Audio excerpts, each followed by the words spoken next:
Hello बच्चों, let's read the question. In the case of forward biasing of PN junction, which one of the following figures correctly depicts the direction of flow of charge carriers? Here, four options are given.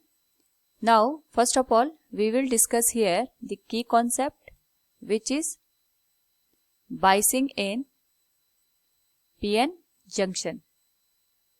तो जब भी हम यहाँ पे PN junction की बात करते हैं, we use here P type and N type semiconductor. तो सबसे पहले हम बात करेंगे यहाँ पे अनबाइसिंग कंडीशन की. जब भी यहाँ पे सेमीकंडक्टर अनबाइस फॉर्म में होता है, उस पर्टिकुलर केस में यहाँ पे due to the diffusion of electrons and holes recombination यहाँ पे अकर होता है. तो पी टाइप में holes as a majority charge carriers होते हैं और एन टाइप में electrons as a majority charge carriers होते हैं. तो जैसे इनका यहाँ पे कनेक्शन बनाया जाता है, ड्यू टू दी यहाँ पे जो रिकॉम्बिनेशन होता है उसकी वजह से जो एक्सेप्टर और डोनर एटम होते हैं वो यहाँ पे रह जाते हैं और इसी की वजह से यहाँ पे एक तरीके से एक इलेक्ट्रिक फील्ड जनरेट हो जाता है जो कि फर्दर रिकॉम्बिनेशन को यहाँ पे रोकता है और इस पर्टिकुलर लेयर को हम कहते हैं डिप्लीशन लेयर. नाउ अगर हम बात करें यहाँ पे अनबाइसिंग कंडीशन की, तो एक पर्टिकुलर टाइम तक तो डिफ्यूजन होता है, उसकी वजह से करंट फ्लो हो जाती है, बट आफ्टर दैट जो ये डिप्लीशन लेयर है ये फर्दर रिकॉम्बिनेशन को यहाँ पे रोक देता है. तो इस पर्टिकुलर केस में अगर हम बात करें बाइसिंग की, तो बाइसिंग का मतलब होता है गिविंग द एक्सटर्नल सोर्स और एनर्जी और external field to the PN junction.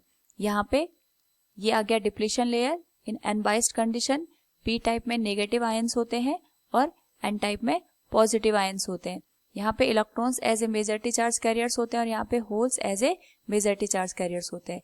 तो जब भी हम यहाँ पे बात करते हैं बाइसिंग की, दो टाइप से बाइसिंग दी जाती है. एक होती है फॉरवर्ड बाइसिंग और एक होती है रिवर्स बाइसिंग. तो यहाँ पे जो क्वेश्चन है that is related to forward biasing. Forward biasing में जो पी टाइप साइड होता है उसको पॉजिटिव टर्मिनल से बैटरी के और जो एन साइड होता है उसको नेगेटिव टर्मिनल से कनेक्ट करते हैं. इस पर्टिकुलर केस में यहाँ पे जो पॉजिटिव साइड होगा बैटरी का that will repel the hole. ये यहाँ पे होल पे रिपल्सिव फोर्स लगाएगा, लेकिन जो इलेक्ट्रॉन है उनको अपनी साइड अट्रैक्ट करेगा.